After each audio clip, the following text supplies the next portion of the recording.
Agora vamos falar sobre algumas situações comuns que ocorrem no corpo das mulheres. Anemia ferropriva, bem comum em mulheres. Quando a gente tem essa anemia ferropriva, existem vários tipos de anemia. A anemia ferropriva é pela deficiência de ferro. Então, nesse caso, a gente tem que aumentar o consumo de alimentos ricos em ferro, como as carnes vermelhas, o feijão, e também de zinco, porque o excesso de ferro pode depletar o zinco, principalmente se você fizer uso de suplemento.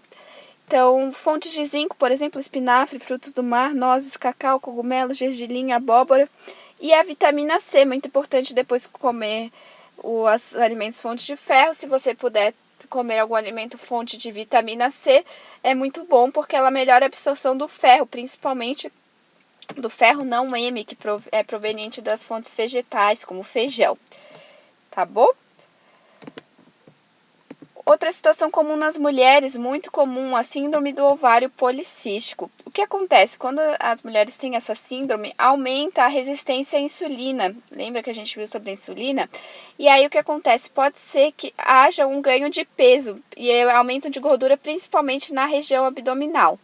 Além disso, a síndrome do ovário policístico aumenta o estresse oxidativo e a inflamação sistêmica. Lembra que eu já falei algumas vezes que inflamação sistêmica significa maior facilidade para ganhar peso e dificuldade para perder peso. O que a gente pode fazer então para melhorar essa situação? Tomar ômega 3 ou consumir fontes de ômega 3. Então, é muito importante porque ele é um ótimo anti-inflamatório, tá? Magnésio, as fontes, espinafre, semente de abóbora, ainda é um ótimo lanchinho, é rico em fibras também. Arroz integral, abacate, peixe como cavala, banana, chocolate amargo, o cacau, na verdade. As oleaginosas, alcachofra, selga. A vitamina D, então pegar bastante sol, se possível, uns 15 minutinhos por dia já é o suficiente para produzir a vitamina D para o dia. O zinco, já falei ali as fontes, Uma dica é fazer um patê de gergelim, pode acrescentar aí nas suas refeições um patezinho, fica bem gostoso e muito rico em zinco. Nozes e amêndoas, 31 gramas por dia. Tem bastante efeito na diminuição dos sintomas da síndrome do ovário policístico. Chá de hortelã também diminui principalmente os efeitos androgênicos, Então o bigode que às vezes começa a nascer, ele diminui esses sintomas, é muito interessante.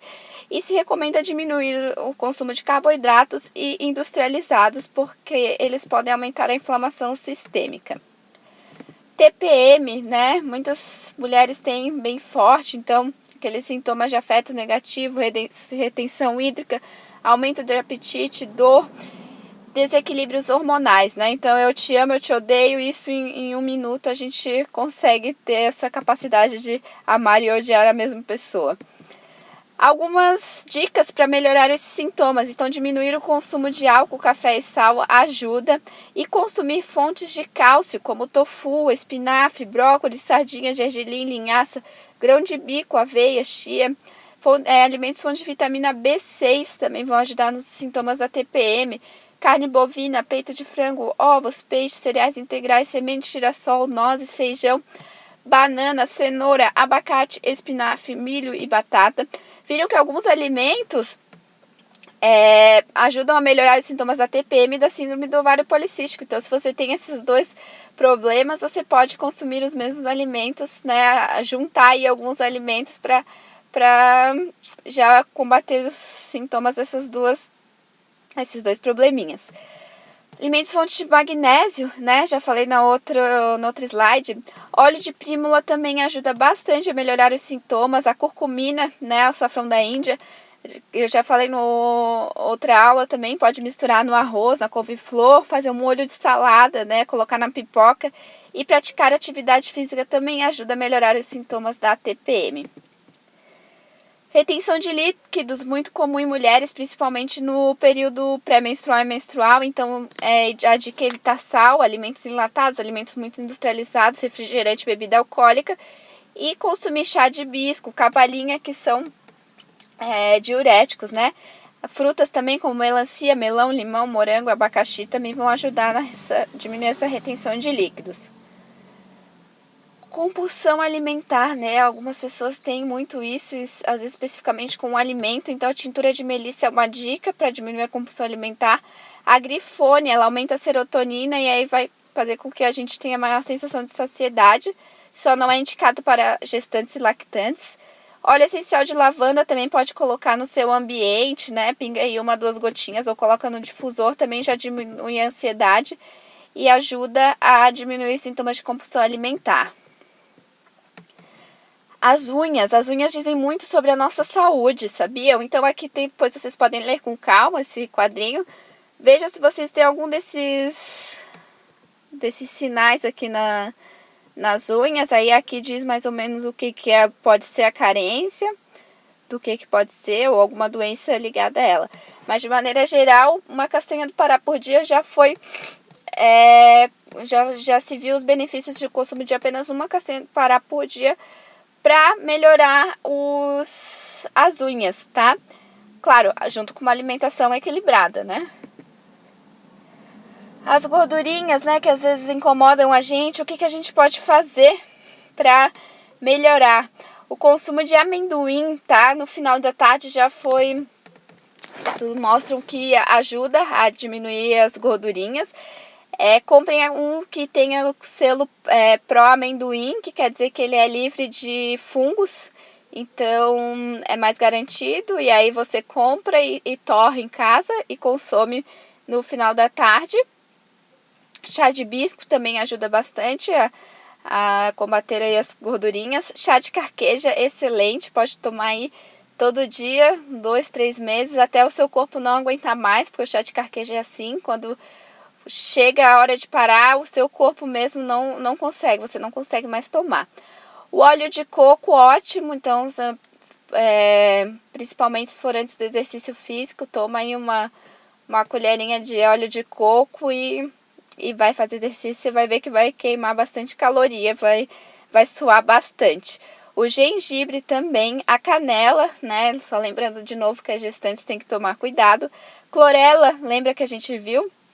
Um ótimo alimento detox, a espirulina orgânica também e o cacau também, né? Então todos esses, muitos dos alimentos que a gente viu antes também nas aulas de detox e antioxidantes também, claro, auxiliam a queimar as gordurinhas. Então aqui são só alguns deles. Bom, e agora vamos falar um pouquinho sobre a leptina. A leptina é um hormônio produzido nos adipócitos e ela vai agir no nosso hipotálamo para diminuir o apetite e fazendo com que aumente o gasto energético, regulando a função neuroendócrina e atuando no metabolismo da glicose e dos lipídios. Então, quando os seus níveis estão altos, a ingestão alimentar diminui. E quando os seus níveis estão baixos, elas induzem o consumo em excesso de alimentos, né?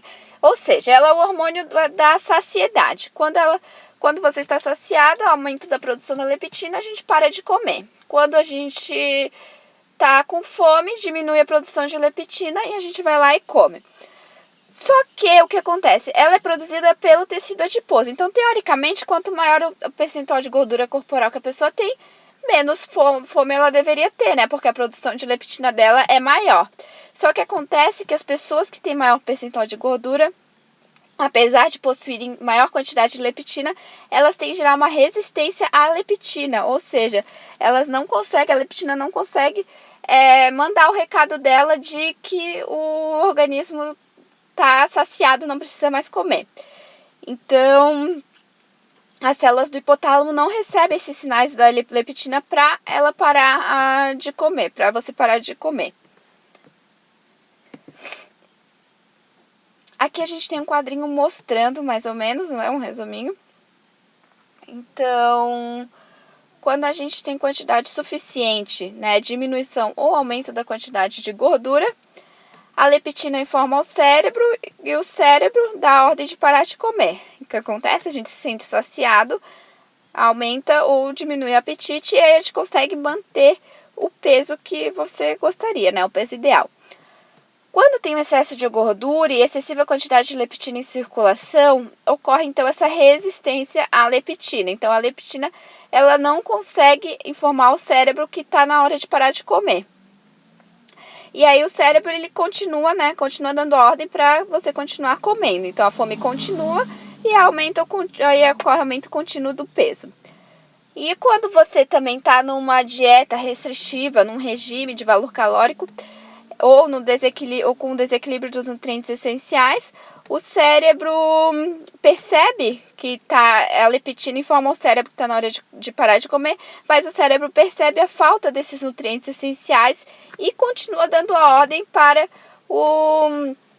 você continuar a comer. Então a fome continua, você continua irritado e também continua aumentando o peso. Então aí, mais uma vez, mostrando que as dietas não funcionam em longo prazo.